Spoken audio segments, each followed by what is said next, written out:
*1 to start. The broadcast is starting. All attendees are in listen-only mode.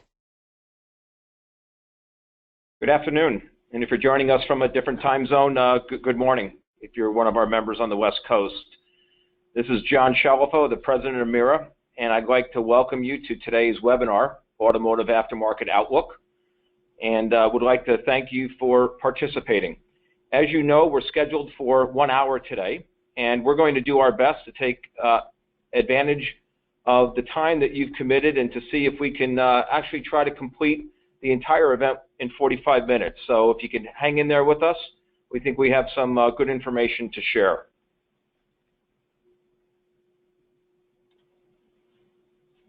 It won't let me. Excuse me a moment as I look to advance to the next page.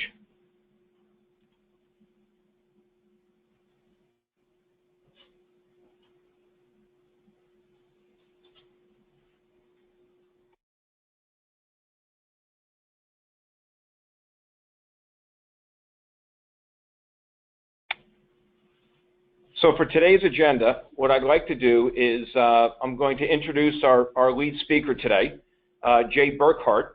He is the Vice President and Chief Strategy Officer for AASA. Jay leads the research team at AASA, and he's here today to provide an aftermarket overview and outlook. As many of you know, AASA is the Automotive Aftermarket division of MERA. The same parent company for MERA. And we really appreciate the fact that Jay is here today to talk about some of the underlying issues that affect the automotive aftermarket. You can see also that at the end of the session, we'll have time for your questions, and we look forward to your participation during that time. Before we start, though, I'd like to take a very brief moment to talk about some upcoming MERA events. As many of you know, we'll be at the APEX show in Las Vegas. We'll be there from October 31st through November 3rd. And the 31st, we have the first event for the remanufacturing experience at APEX. We'll have reman EDU sessions that will take place during the day. MERA and many of its members will be in the remanufacturing section, and a number of our members will also be at the show at their main booth locations on the show floor. And we also have, as a third component, the remanufacturing reception at Aquinox, and we look forward to seeing many of you there. Also, just a brief reminder for those that are council members and those that might be interested in joining one of our executive councils, we have back-to-back meetings on November 15th through the 17th. A CFO council, a sales and marketing council, and then also our CEO council. And then lastly, before we begin, MERA will be at Automechanica Shanghai again this year. This year we will have a booth, and there's opportunities for members to partner with us so that we can promote your company at the show. You can see on the page what would be included, and it would be a great opportunity for us to work together to basically get the word out about your company and all of the great things that are happening at MERA. If you have additional interest, please contact Dave McGuire at MERA, and you can see that he is listed at the bottom of the page. And with that, we're about to get started. And actually, Dave McGuire is sitting here with us, and I'm just going to ask him to cover the question and answer session protocol. Today, we will be taking your questions on the call. The mute button is activated, so nobody will be able to speak at this time.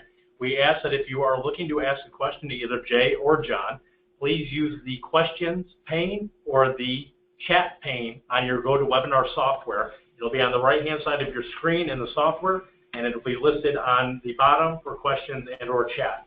Submit your questions through there, and we will be happy to read those back at the end so that we can have Jay answer those. Thank you very much. Thanks, Dave. And with that, I'd like to welcome Jay Burkhart. Jay? Thank you, John. Thank you, Dave. I'm going to go through a set of statistics and commentary to frame kind of where we are in the automotive aftermarket. Everything I'm going to talk about today is the U.S. and Canada, or the North American market, not including Mexico. As John mentioned, AASA is the Automotive Aftermarket division of MERA. Our area of expertise is really in the new parts as they relate to the passenger car part of the vehicle. the statistics I'm going to show today, I'll touch on the OE build and how that affects the aftermarket, but it won't review the original equipment nor heavy-duty businesses, focused really on the passenger car side of the industry. Okay, let's start with a little bit of the state of the U.S. aftermarket as we went into this year. On this page, you can see the size and scope of the business. So we're in about a $250 billion industry, the automotive aftermarket, if you looked at it as an industry, and many outsiders do struggle looking at our business as a complete vertical business. The business has been growing between 3 and 4% ever since the crash in 2009, and has really outperformed almost every other sector in the American economy since the Great Recession. And you can see the trend has recently been refreshed. If you look at our forecast for 2016 going forward, the latest estimates for this year were to be up about 4% in annual volume. I don't think we're going to get there, and we'll talk about that in just a minute. Now, this is a forecast model that AASA does in conjunction with the folks at AutoCare, and then we work with a division of IHS. It's an econometric and a statistical model that is pretty much recognized as the source for these numbers when you hear them in the public or in the press. Now, the key driver of this revenue growth is not really unit volume. For most manufacturers, unit volume is up in the low single digits, maybe 1-2% over the last couple of years. The dollar value of the business is growing much faster. And the main reason for the growth in dollar value is not price increases. We've not seen a lot of inflation in the market in the last 5 years. What you're seeing is that each new generation of cars, as it passes through the replacement side of the business, the value of the components in those vehicles is higher. I just put a couple of examples here to give you. It wasn't that long ago that most of the conventional wiper blades on a passenger car were $5 or $6 to replace. Today's beam blades, that when it comes time to replace them, are more in the area of $19, $20, $25. The old mechanical fuel pumps versus the inline assemblies that are in the vehicle, the multiple of 3 or 4 times over. And the old bearing and seal job that might have been done in a brake repair back in the day, an integrated wheel hub to replace it is easily $185, maybe even $250. Aside from the fact that this is often sticker shock to the consumer, it's actually a good thing for our business and sort of a built-in appreciation in the business year after year. And it's the single biggest driver to the 3 to 4% growth that we continue to see. The models for the aftermarket leading into the recession suggested that OE quality and replacement rates were actually going to be a more significant drag on the volume in the automotive aftermarket than they've shown to be. Replacement rates for a lot of the different product categories that our members participate in has been pushed out. That's later in life for many vehicles, and it's because the quality coming out of the showroom is higher and higher.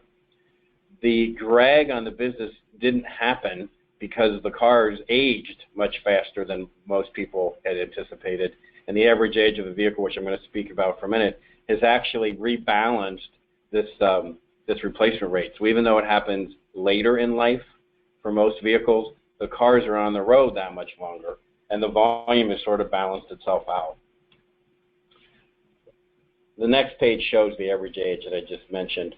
We're over 11 and a half now. A lot of models forecast that it'll peak at just under 12 years. Now, this is an average. So you think about it. There's 45 million cars on the road today that have a model year registration beginning with a 19. So there's some very old vehicles out there, 15, 16, 17 years old. And this, again, speaks to the OE quality. The vehicles are, perfectly good and functional. In 2009 and 10, when most people either couldn't afford a new car or could not qualify for a car loan, they hung on to their vehicles, and people were generally surprised at the longevity of the vehicles that were already in the fleet. This was a bonus to the aftermarket because, like I mentioned, there was another cycle through for these vehicles of replacement rates for parts, change of tires, and a lot of other maintenance as the vehicles kept being the primary family vehicle. An issue we're going to be facing as we go ahead, though, is there's a reduction in the sweet spot in the aftermarket. we study quite a bit the vehicles in operation or the vehicles on the road, and the prime replacement value in the automotive aftermarket is 6 to 12 years.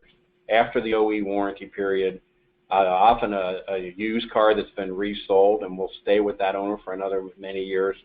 The size and the number of vehicles in that sweet spot has reduced dramatically in the years after the recession. So you've got 260 million cars on the road that are sort of bipolar. You have a lot of very old cars, and with the strength of the OE market more recently, got a lot of very new cars. So that average age of about 12, actually most are either dramatically under or dramatically over that 12 years. And measuring this sweet spot is something that we'll be paying particular attention to in some of the research that we do next year. And I'll just touch on the new car sales. This is the inverse of what I showed before. So new car sales plummeted starting at the very end of '08 and up through into 2011. So there were relatively few new cars sold compared to the 16, 17 million average. And then you can see how the market's come back and sort of plateauing at this point. So again, a lot of the financial analysts expected that beginning in 2013, when the new car sales rebounded, the aftermarket would be the opposite. You'd start to see a reverse dip in the aftermarket with one side of the up and one side down. But what's been happening since 2012 is both the OE and the aftermarket have been growing in tandem, something that we really hadn't seen in a generation. Okay, so as we wrap up 2016, I just want to touch on a couple of the key drivers in the industry and where the most recent information might point us. I mentioned new car sales already. This slide will be updated here as we wrap up 16, but it looks like we've hit some sort of equilibrium in terms of the number of new cars that are coming out, and somewhere in the 16 million-ish range. Again, those statistics are important to us in the aftermarket because they will change the go-forward vehicle fleet that we use to base everything from make and model application information to replacement rates. Gas prices. This was another bonus to the aftermarket over the last few years.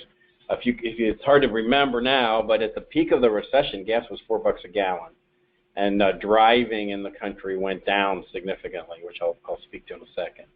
As the gas in most places of the country has hovered somewhere around $2 now for several months in a row, this has helped the utilization of the cars, where people will use their cars more often when gas prices are low. There's not a spike in prices that's forecasted in anybody's model. So this continues to be a good guy in terms of the outlook for the automotive aftermarket.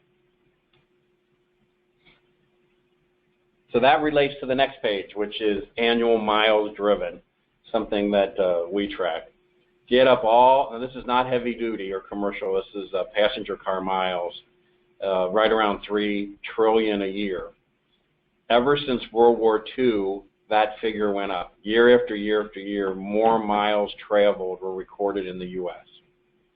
Coming out of the Great Recession, that changed, where you saw between the economy and then the high gas, a decline annually in miles traveled, and that persisted for a couple of years.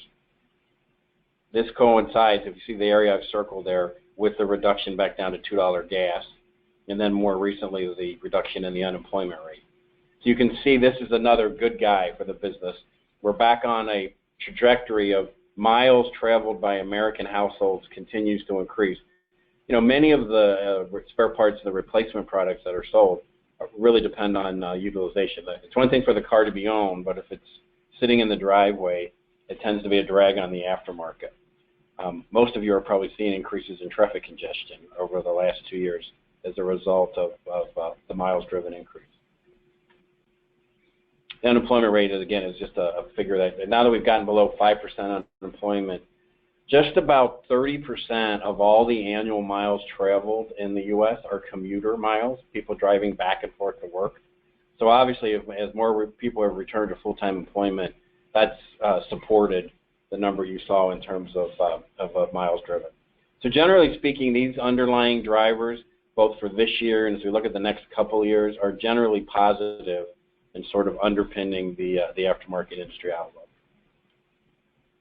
I'm just going to touch on weather as a couple of slides. more to say that I think with the climate and some of the dramatic changes we've had over the last couple of years in different parts of the country, everybody's become a weatherman. And people are always asking us, well, how is the weather, the hot or the cold, affecting the business? And frankly, the most reliable indicator of how weather is affecting the business is not from AASA, but it's probably what the four big channel players are saying.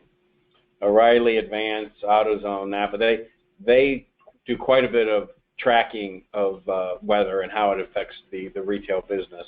And there's no consensus. I think the generally accepted view is that 2015, or 2016 rather, will go in the books as a relatively mild winter and a relatively mild summer, where you didn't see generally widespread weather impacts that might have affected, say, the air conditioning business or the brake business.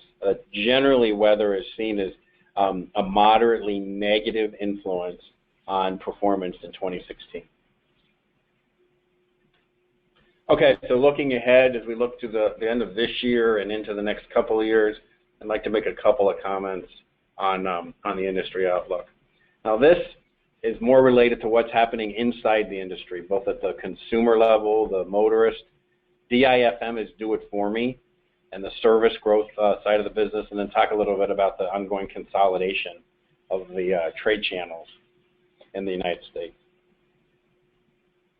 We commissioned a study about a year and a half ago working with what was then PwC to look at the do-it-for-me part of the automotive aftermarket and understand what's going on with the independents relative to the car dealerships in terms of service, and how the do-it-yourself and the do-it-for-me markets might progress over the next couple of years. And a lot of the statistics I'm going to refer to are from this landmark study that was completed by AASA.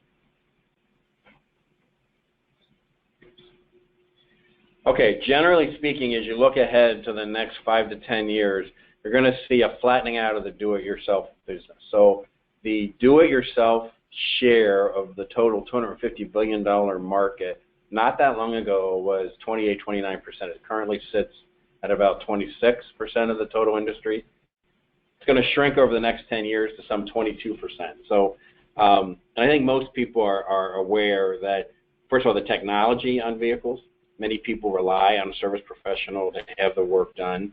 And there's a change in attitude with a lot of the consumers who really don't have any interest in doing anything themselves on the vehicle.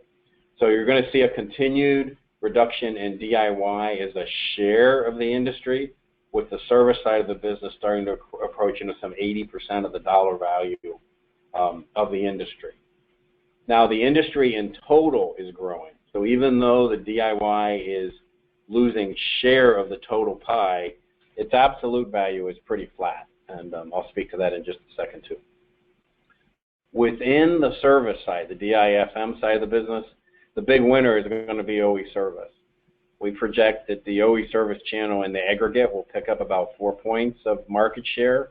But again, because both the total industry and the service side of the industry are growing, the independents won't be growing share, but they will be growing value. And I have a summary chart of the next slide to sort of show that. So service in total will grow some $14 billion over the next 10 years or so.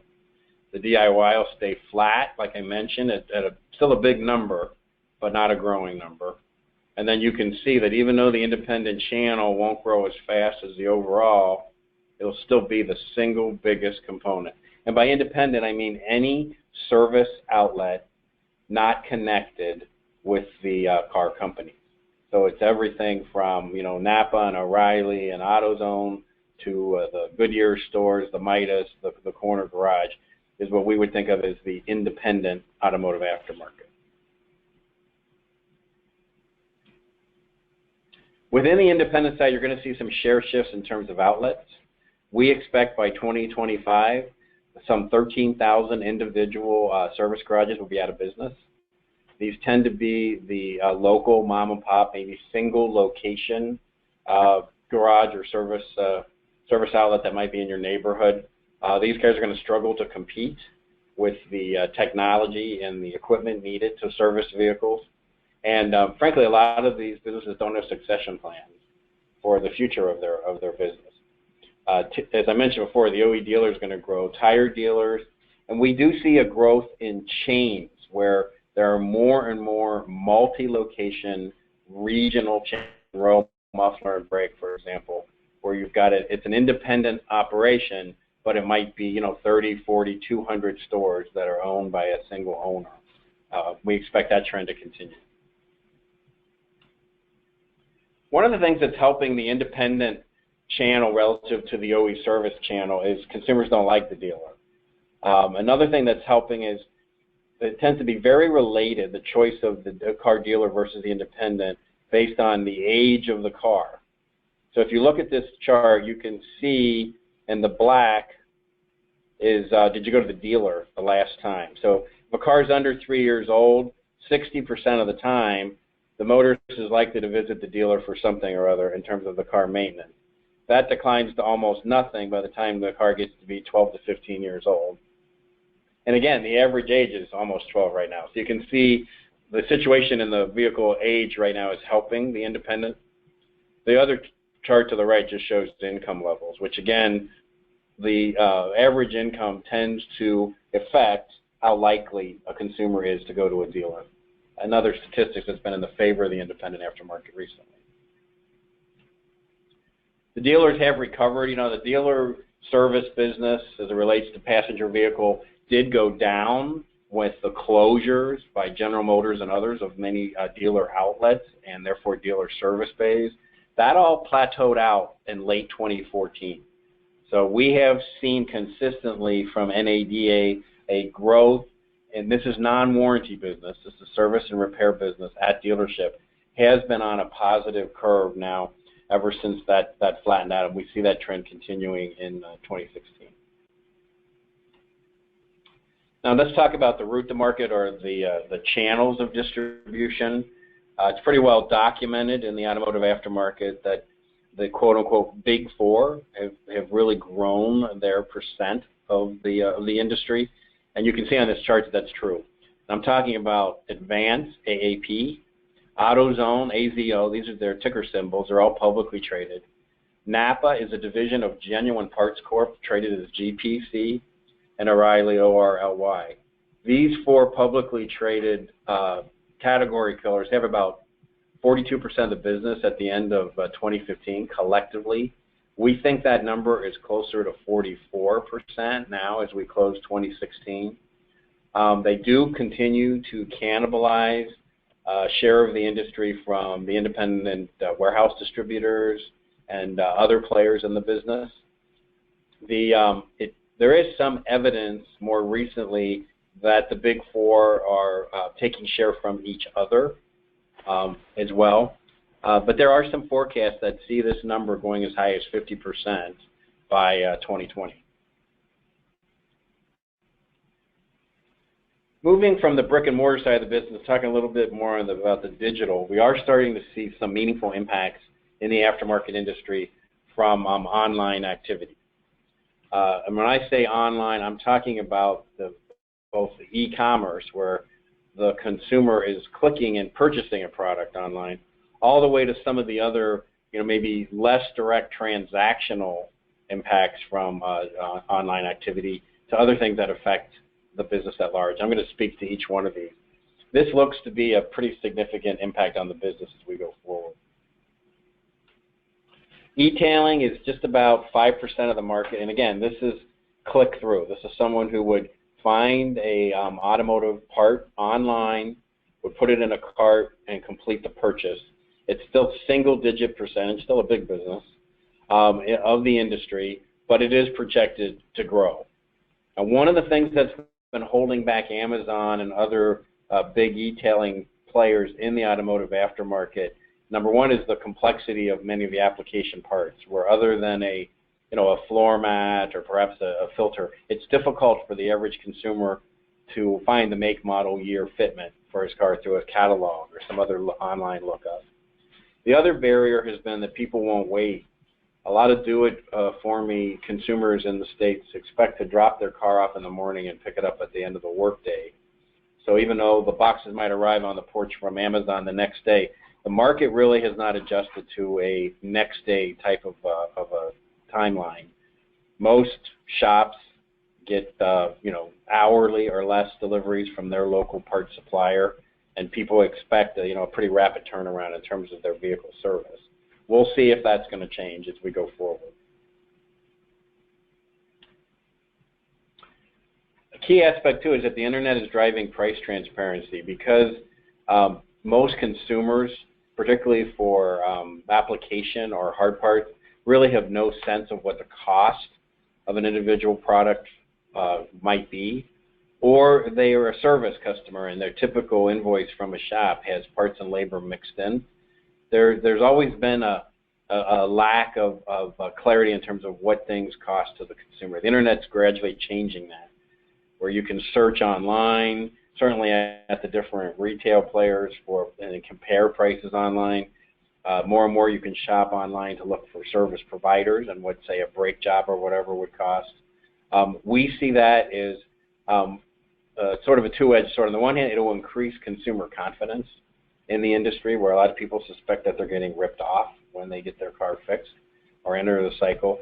But it could also lead to some margin compression, because the industry is still run on a multi-step markup to the consumer. So it'll be interesting to see how this plays out. But we've seen a pretty significant increase in the frequency of people searching online for price points for auto parts.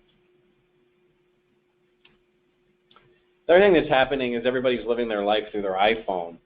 So as the typical consumer goes online to shop for everyday commodities, or to look for Christmas presents, to maybe get their estimates for their roof, or to get something in the house fixed, that lifestyle is pretty much all-encompassing. It's not that their relationship with their automobile is going to be any different. So it's raised the expectations by the public in terms of how they might search online for information. We see an increase in YouTube video search in terms of parts, learning about parts, understanding how parts fit together. And for a lot of consumers, it's about educating themselves before they visit a repair shop. And then, of course, more and more, everybody from the dentist to your beauty shop, you're making your appointments online, and you're getting text or feedback online from the places that you frequent. More and more maintenance shops are going to be required to do that. Generally, independent repair shops are behind the curve in the digital experience for most people. And again, that's leading to the consolidation, where you've got more and more shops owned by a location outlet, where they have the wherewithal to have the online presence that people expect. This is another trend that we expect to have meaningful impact in the business in the years ahead. And taking that one step further, you're seeing the launch of apps and online business models where people can use their smartphone to enter the maintenance process. If you've looked at OpenBay or AutoMD, you can search online not just for a part, but for a place in your zip code to fix the car. You can get quotes online. More and more people are developing apps for your car to be able to retrieve vehicle diagnostics from the automobile and relay those to a shop. A lot of these are not automotive folks that are originating these models. They tend to be Silicon Valley or people outside the industry that are developing this process. And we think this will go hand in hand with the increasing digitization of the maintenance experience for most consumers, particularly, of course, for the millennial generation who's used to living their life on the phone. If you look a little longer term down the road, this whole area of vehicle connectivity will have profound and disruptive influence on the aftermarket. Now, I'm talking now 7-10 years out, not in the next year or two. And I want to just speak a little bit about that, because this is an area that people should be mindful of as we go down the road. Telematics on the vehicle, where you've got onboard diagnostics and you've got the ability in real time now to relay that information to another outside source or to the original equipment manufacturer or what have you, is growing. And more cars today are fitted with the sensors and the other things that are needed on the car in terms of having live diagnostics of how the vehicle is performing.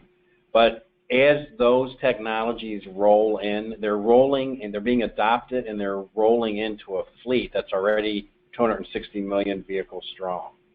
So the aftermarket is going to see these impacts in a fairly muted way over the next 2, 3, 4 years as these vehicles kind of get absorbed into the mass population that's already out there. But this turnover of the fleet is something we've got to stay ahead of. And I'll just give you a couple of examples of some of this technology as it rolls through the OE side of the business and then will eventually come through into the aftermarket. You hear this term ADAS, A-D-A-S, Advanced Driver Assistance. These are the automatic features in a car, everything from warning lights when you get out of your lane, automatic emergency braking, we're going to see in commercials on TV, will be standard in 2022. These are things that assist the driver, so the driver doesn't need to take action. The vehicle will take an action to avoid a crash or to alert the driver. We recently completed a study through MERA with Boston Consulting Group to try to understand what adoption there's likely to be for ADAS systems and where that's headed in the future. Obviously, it'll add technology and value in terms of the vehicle and the vehicle suppliers. We're not really sure yet exactly how that will impact the aftermarket.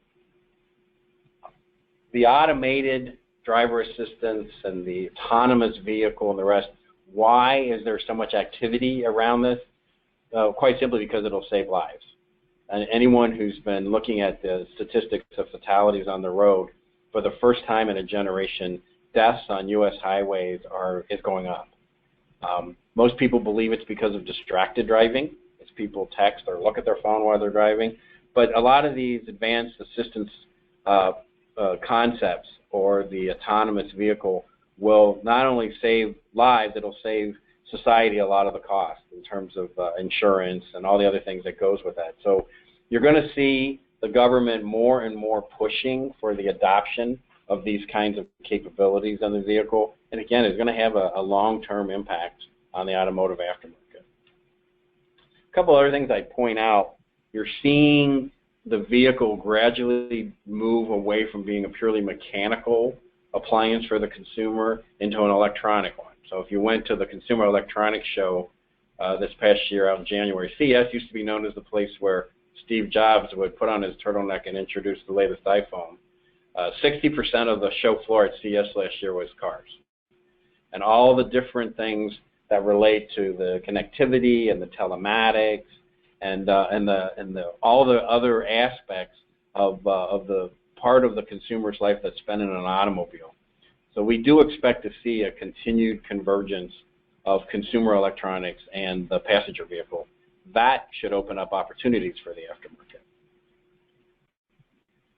Some of the areas that are most talked about in terms of the electronics in the vehicle are things around cybersecurity. How do you make sure your car doesn't get hacked? Of course, Apple and Android and these guys are actively developing apps for everything from, you know, the radio and the music that you listen to in the car to the GPS and the rest of it. And more you're seeing the OEs install over-the-air capabilities where you can, the car can almost be upgraded or a recall can be addressed without a visit to a service outlet, done remotely. Another thing that will eventually impact the automotive aftermarket. Now, for some people, this is a threat to the business. For others, it's an opportunity. Some studies are indicating that the 60-some billion in unperformed maintenance in the automotive aftermarket will be addressed when people are automatically informed in real time that either there's a likely failure coming in the car or something is already going the wrong way. This actually could be a significant benefit to the business, as now people tend to avoid car maintenance until it's absolutely necessary. The negative side is the regulations and government policy around cybersecurity and the rest could unintentionally lock out the independent aftermarket. If cars are so secure and the information about the maintenance and the behavior of the vehicle is only going to one place, say to the original manufacturer, then the independent garages won't have access to the information they need, and the consumer won't have information to the access they need. So the AASA and MERA are working quite a bit with the regulators in DC as the rule book starts to get written around how all of this technology is going to be regulated in real life. Okay, so to wrap up, a couple of things in terms of the short, medium, and long-term outlook for the automotive industry. The automotive aftermarket is a growth business. It's been having slow growth, like I say, in good times and bad in terms of the overall economy. And the increased dollar value of the components and parts that are inside of a vehicle seem to assure some ongoing increase in the top line in the aftermarket. The aftermarket's been benefiting from the incredible aging of the fleet coming out of the Great Recession, and more recently by low gas prices and better unemployment that's led to record levels of miles driven and vehicle utilization. The record new car sales peaked most likely last year. We're going to see a continued couple of good years, I think, on the OE side. But now we need to watch this sweet spot, the 6 to 12, and how the new car sales, coupled with the aging of the fleet, is going to play out in terms of the vehicle demographics over the next 3 to 5 years. We will continue to report on those trends in the vehicle population. In terms of the channels and the consumer, the service or do-it-for-me side of the business is going to grow at the expense of DIY while the overall industry grows. This will cap the DIY market size, but will grow the service side of the business. The biggest single share gainer is OE service, which will grow, although again there is some constraints to their growth, both based on both consumer attitudes and just the sheer number of bays available at OE service outlets. The independent channel is going to remain independent service channel is going to remain the single biggest component of the automotive aftermarket, but we do expect consolidation inside of the independent service market. And then on the channel side, the big four, AutoZone, Advance, Napa, and O'Reilly, continue to grow their share of the overall market, and that is expected to continue going forward. Technology in the vehicle is going to affect the business in a lot of different ways. In the near term, the digital lifestyles afforded by smartphones is already affecting consumer maintenance behavior, and it's something that manufacturers and channel players are going to need to catch up to keep up with the changing expectations that the motorist has. There's the beginning of some online tools that are driving innovation in the business as apps and other types of digital business models start to influence how the maintenance cycle might be implemented by consumers. The OEs are rapidly adapting advanced driver assistance and eventually autonomous vehicles down the road. That will have a long-term impact on the business. And of course, government policy and how we can influence how all this technology will be adopted into the larger society will have significant impact 5, 7, 10 years down the road in the automotive aftermarket. So with that, that completes a look at the business, a snapshot. I'm sure Dave will make available to MERA members the slides that I presented today. And then, of course, as we go into the new year, we'll be updating all the statistics for 2017 and beyond. So with that, I'll turn it back to John. Thank you, Jay. Thank you. In fact, as we go to some of your questions, just a reminder, questions can be asked via the questions or chat panes. And in fact, Jay, you already touched upon one of the questions about the slides becoming available. And so it's safe to say that the slides that we have seen will make available to the viewers in a PDF format? Yes. Afterwards? Okay, great. Thank you. Next question I have for you is, what impact will the VW situation have on the aftermarket? In terms of, I'm assuming you mean in terms of diesel? I believe so, yes. It's the passenger car, light diesel market in the States is pretty small. The half-ton, three-quarter-ton, one-ton pickup truck is a sizable diesel market, but in the passenger car market, the it's obviously hurting VW's OE share, which is going to hurt their aftermarket business. But in terms of these, I would think the impacts might be that what some people expected, that the consumer would get a little friendlier toward passenger car diesels, and going forward might be slowed down a bit. But that at this point has really been more of an impact on the original equipment market in terms of market share, whatever, not so much in the automotive aftermarket. Thanks, Jay. Another question we have is, can you elaborate on the disruption of the e-retailers, for example, Amazon?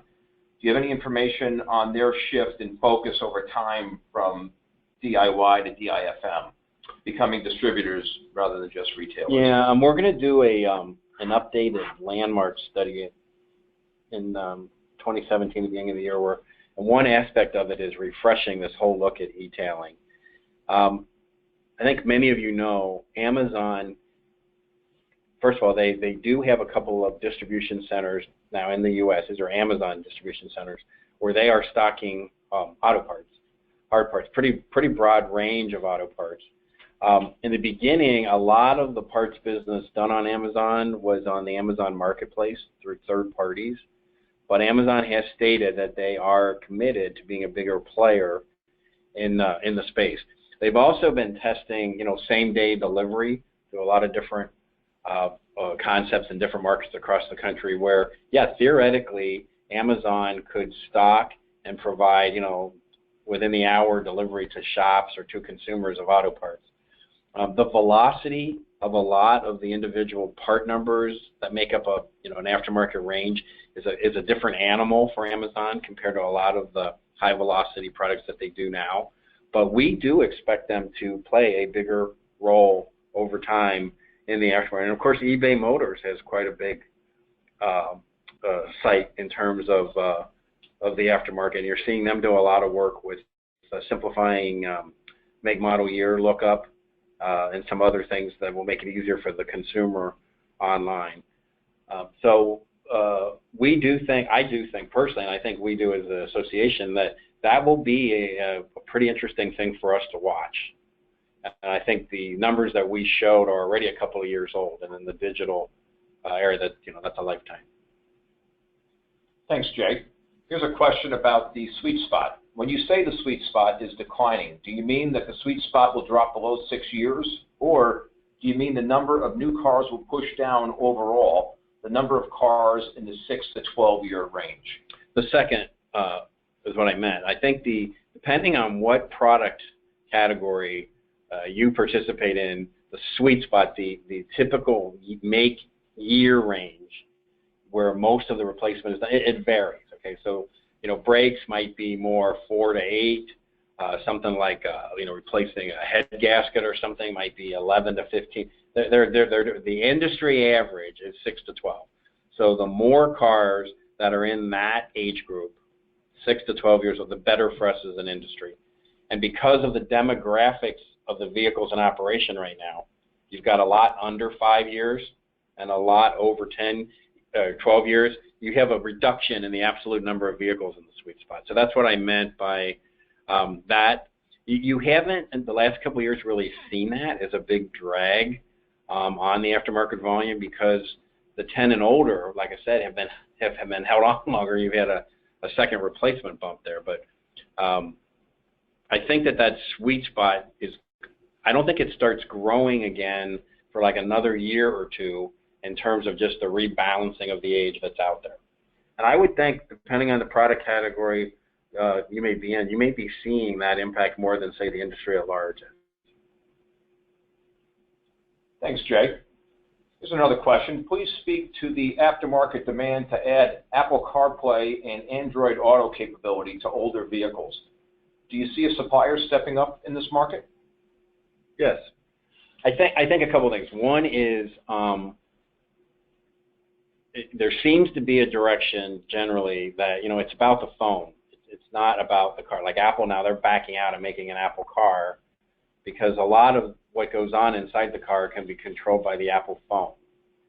So, you're already seeing people with older cars figuring out ways that they can, plug in the phone that they, certainly they use for GPS and whatever. So the whole idea of there being like a retrofit or an opportunity for cars that are already out there and being driven, particularly cars that may be, 4 to 10 years old or whatever, that'll still be around. Yeah, I do think someone will step in. I do think there's going to be more sort of non-traditional suppliers who will create products and create services that will allow the vehicle that's already out there to have some of the attributes that the newer OE ones have built in. In fact, we get contacted quite often by people trying to do this, trying to understand the aftermarket as we know it. Thanks, Jay. Here's a question for you. What keeps you awake at night when thinking about the future of the automotive aftermarket on behalf of your members? I think the probably the number one long-term thing is that we get this right in terms of all the new connected technology and all the advancements in the vehicle, and making sure the motorist still has the freedom of choice to decide what to do with that information and how they want to get their car repaired. Well, that's a longer-term issue. It is core to the survival of the industry at large and to the suppliers in the industry. If somehow the information about the car's performance and that's coming out of the car is locked down and not available, and I would think that would happen unintentionally because someone's trying to do the cyber security or whatever. That would keep me away. That's a strategic threat. I think in the near term, the suppliers are still challenged to deal with the ongoing consolidations of their customer base. There still is a lot of pressure on suppliers in the U.S. aftermarket in terms of margins. The working capital that's out there, all the inventory that's out there in the field is financed by the suppliers with long terms and reverse factoring schemes and the rest of it. So depending on which way interest rates and the economy and all of that goes, I think that's an ongoing battle for suppliers to deal with the rising expectations that the channels have and the increasing sort of demands that you see on suppliers. So I think that's a very real near-term challenge that exists in the business. Thanks, Jay. And there's one more question, and I'll answer it on behalf of MERA being the host for today. But is it possible to get a transcript or recording of this webinar? And we do plan to make a recording of the webinar available to attendees in addition to the slides that we spoke about earlier. And with that, I'm going to just look to wrap things up and, Jay, say thank you very much. Thank you, John. We've covered a lot of ground today. It started with an overall outlook. You spoke about distribution trends, connectivity, cybersecurity, ADAS technologies. We at MERA really appreciate the ongoing partnership that we have with AASA, and I'm really happy you can join us today and share your knowledge with our members. Thanks for having me, and I'm sure I'll see everybody at Apex, not too far down the road. You got it.